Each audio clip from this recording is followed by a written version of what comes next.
Hello students. Again we are going ahead with our The Spectator Club by Richard Steele. So far we have read or we have discussed the characters, the modes of behavior and the fashion attributes of the three members of the club. The first one is Sir Roger D. Coverley. The second one is the man of law, who is more interested in reading arts and seeing the theatre. And the third one is Sir Andrew Freeport, a merchant. Now comes the third man. Next to Sir Andrew in the club room sits Captain Sentry, a gentleman of great courage, good understanding, but invincible modesty. Now he comes to tell us about the fourth person, who is Sir Captain Sentry. Now this person, he is an army person. So he says the next person who sits next to Sir Andrew Freeport is Captain Sentry.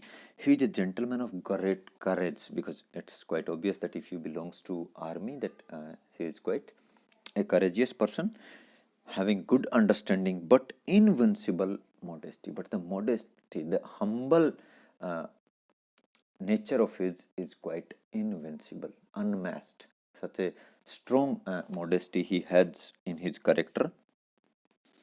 He is one of those that deserve very well but are very awkward at putting their talents within the observation of such as should take notice of them. He says that person is very talented. Means if his talent be observed, is his talent be noticed by someone, then he deserves to be promoted to some higher rank or should be respected according to that. But the only thing which he has is what? That he doesn't have the talent to put his talent under the observation. Hence, he has got the talent, but he can't show it to the right person at the right moment, at the right place. He was some years a captain and behaved himself with great gallantry in several engagements and several sieges. He has been captain in the army, and during that period, he has taken part in many engagements, means many wars and many sieges, many fights he has fought. But having a small estate of his own and being next heir to Sir Roger, he has quitted a way of life in which no man can rise suitably to his merit. But he says that having an estate of his own, having some property of his own, and being the next heir to Sir Roger D. Coverley in that great line of family, he has quitted that job in which there was no chance of excellence for any man according to his merits, who is not something of a courtier as well as soldier. If a person doesn't have the ability of a courtier, means ability of a politician, be along with being a soldier, है ना, जैसे अभी अभी हमें पहले बताया गया था कि until or unless he has been very talented, but what is his problem? That he doesn't put his talents up for the observation of the person. So the very same thing he's saying, that because he was not that kind of person who can put his talents to observation to the higher persons before him, above him, so that's why he hasn't got any kind of progress, any kind of promotion, any kind of development in the army. So he has quitted that job, he has left the army. Why? Because what he himself thinks, that job, in that job, no man can rise as per his merits, what he deserves as per his merits, as per his abilities. He cannot do that thing until or unless you are both a courtier as well as a soldier, because in army you need to be a soldier, but still you can't rise if you don't have the abilities of a courtier, means that of buttering the officials, है ना, officials की चापलूसी करना, उनके आगे पीछे घूमना, उनको जो है ना खुश करने का प्रयास करना, वो एबिलिटी अगर आप में नहीं है, then you can not rise up to your abilities, and that's why he has quitted that job. I have heard him often lament that in a profession where merit is placed in so conspicuous a view, impudence should get the better of modesty. And I have heard him saying this thing many times, or lamenting this thing, feeling sorrowful of this thing, that in a profession where merit is placed in so conspicuous a view, where no one looks or no one observes your merit, your abilities, so at such a place you should be more impudent than modest. एक ऐसा place जहाँ आपकी जो ability है उसको notice नहीं किया जा रहा है, उसको एक सेकेंडरी पोजीशन पे अगर देखा जा रहा है, तो वहाँ आपकी जो मॉडेस्टी, आपकी जो विनम्रता है, उसकी बजाय धृष्टता ही बेटर है। ऐसा मैंने उनको कई बार कहते हुए सुना है। When he has talked to this purpose, I never heard him make a sour expression, but frankly confess that he left the world because he was not fit for it. And one more thing, he says that whenever he talks about this thing, that why he has left the army, because he was not promoted up to his abilities, his talent was not being respected to the fullest. So whenever he talks about this bad experience of him in the army, I have never observed any kind of sore expression of his face, but I have always found him making this thing a frank confession. He always makes that he has left that world, the army, because he was not fit for it. Means he doesn't always blame the army or the system or the things. He took the blames to himself, and he confesses this thing that yes, I have left army. Why? Because I was not fit for that job. A strict honesty and an even regular behavior are in themselves obstacles to him that must press through crowds who endeavor at the same end with himself the favor of a commander. And one more thing, which is quite perverse to the job of army, a strict honesty and even regular behavior in the job of a soldier, in the job of an army person. You have to follow a strict routine, you have to be strictly honest, and these are the two things which lacks in the character of Captain Sentry. He says that these are the two things which are the obstacles to him that must press through crowd, by which you can make your way through crowds, you can make your progress in the army, among those people, among that crowd in which all the other people are having the same motto. They also want to get promoted. So there it is quite difficult to make progress when you can't maintain these two things.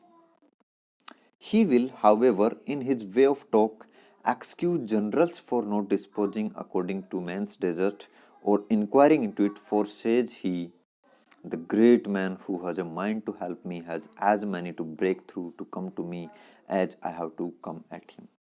And though he says every time he says he also excused the commanders of his ignorance. He always used to say that the way in which I have been observed, or the way in which I have approached the commander for my promotion or for the observance of my abilities, of my talent, in the same way others too would have reached him. Therefore, he will conclude that the man who would make a figure, especially in a military way, must get over all false modesty and assist his patron against the importunity of other pretenders by a proper assurance in his own vindication. So he says that's why he used to say that in the profession of army, at the place where I was. If one wants to get the progress, if one wants to go ahead, then he must get over all false modesty. Means he must not be modest, he must not be humble, he must stand in a very rigid manner for his pattern, and must not allow any pretenders to reach near him, so that for the pattern, for the commander, he must be the only option. Because when you don't allow others to go near him, when you don't allow others to show their abilities, show their talents, then it is quite obvious that the commander will observe only you. There will be no option, है ना। तो उसका कहने का मतलब क्या था कि अगर आप एक मिलिट्री वे में आगे बढ़ना चाहते हो, then you should leave the modesty. तब आपको विनम्रता छोड़ देनी चाहिए कि भाई हाँ ठीक है, जो सबके लिए ओपन है, जो भी जाना चाहे। नहीं, you must stand strictly for your commander. आपको अपने कमांडर को गार्ड करना होगा, उसकी विसिनिटी में, उसकी प्रोक्सिमिटी में कोई दूसरा ना जा पाए, ये भी आपको देखना पड़ेगा। He says it is a civil cowardice to be backward in asserting what you ought to expect, as it is a military fear to be slow in attacking when it is your duty. He says that it is a civil cowardice, मतलब general कायरता है, आम कायरता है क्या, to be backward in asserting what you ought to expect। आप जो expect करते हो, है ना, आप जो चाहते हो, आपको जो उम्मीद है, और अगर वो आप बताते नहीं हो किसी को, है ना। मानो जैसे हम किसी ऑर्गेनाइजेशन में हैं, हम किसी फर्म में काम कर रहे हैं, हम किसी संगठन में काम कर रहे हैं, और अगर जो आपके संगठन के पैटर्न्स हैं, आपसे जो सीनियर्स जो हैं, अगर आप उन्हें ये बताते नहीं हो कि मैं ये डिजर्व करता हूँ, है ना। मान लो जैसे हम एक छोटे से एग्जाम्पल की बात करें कि जैसे हम किसी भी, मान लो जैसे हमने कॉलेज में एनएसएस का कैंप लगाया, है ना, कोई स्काउट का कैंप लगाया, कोई एनसीसी का कैंप लगाया, है ना। और मान लो उस काम में क्या होता है कि आपको सब्जी काटने का काम दे दिया सपोज, है ना। सूप, लेकिन you know how to cook vegetable, लेकिन आपको सब्जी बहुत अच्छे से पकानी आती है, आपको बनानी आती है। तो अनटिल और unless you tell this thing, अगर आप ये बताओगे नहीं कि sir I am a better cook than this person, मैं भी सब्जी पका सकता हूँ, at least give me an opportunity, तो क्या होगा, आप सब्जी धोते ही रह जाएंगे, है ना, आप सब्जी कट करते ही रह जाएंगे, और कोई दूसरा जो है वो सेफ बन जाएगा, हलवाई बन जाएगा, है ना। समझ रहे हैं आप बात को। यानी वो कह रहा है कि जनरल कोवार्डिश होती है, ये सिविल कोवार्डिश है कि अगर आप जो चीज डिजर्व करते हो उसको असर्ट नहीं करते, उसको सामने वाले को बताते नहीं हो कि मैं यहाँ नहीं, मैं यहाँ सब्जी काटने के बजाय मेरे को वहां होना चाहिए, है ना। तो अनटिल और unless you do this thing you won't get it, आपको मिलेगी भी नहीं। और इसलिए ये जो चीज है ये सिविल कोवार्डिस होती है, मतलब सामान्य जीवन की बाहर जो दुनिया है, मिलिट्री की से बाहर जो दुनिया, उसे हम सिविल के रूप में जानते हैं। तो सिविल कोवार्डिस है, ये आम जन की तरफ से ये कायरता है। As it is a military fear to be slow in attacking when it is your duty. जैसे कि इसको मिलिट्री में एक मिलिट्री फियर माना जाता है कि अगर आप अटैक करने में स्लो हो when it is your duty, और तब अगर आप स्लो अटैक कर रहे हो, है ना, यानी मान लो जैसे हमें सामने वाले पे अटैक करना था और हम उस अटैक करने वाली पोजीशन में 2 घंटे लेट पहुंच रहे हैं, then what happens, that it's military fear. इसको ऐसे माना जाता है कि आपको युद्ध का भय है, आपको लड़ाई करने से डर लगता है, ठीक है। With this candour does the gentleman speak of himself and others. और वो कह रहा है कि with this candour, with this flexibility, with this nobility, he speaks of himself and of others too. इस तरह से वो अपने बारे में और औरों के बारे में ऐसे बात करते हैं।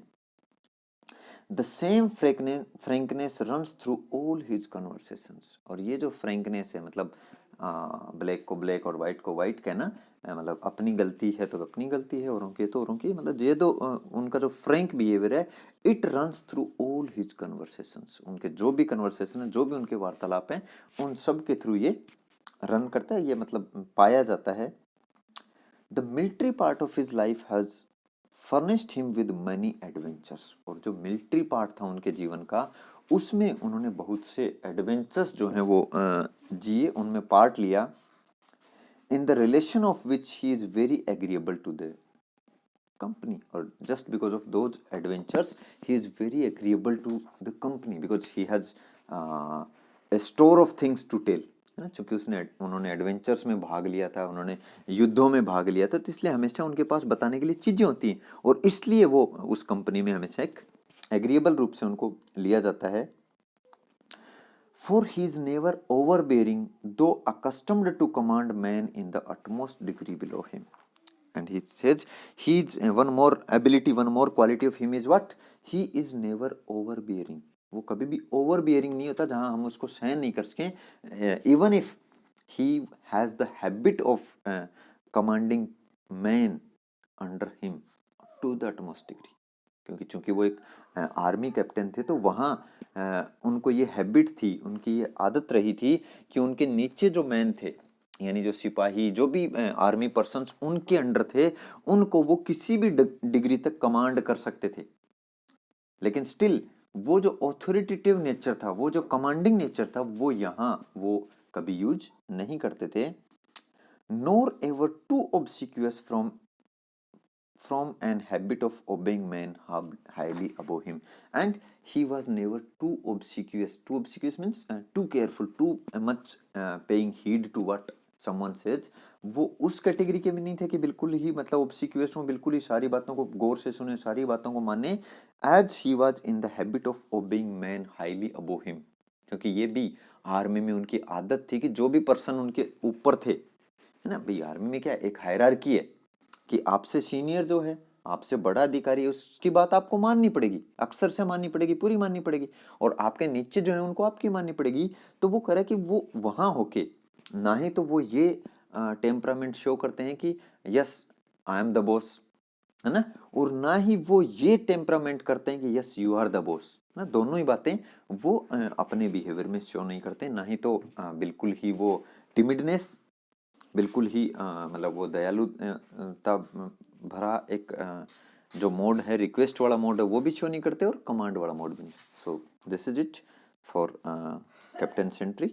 इन our next lecture we will talk about the next person.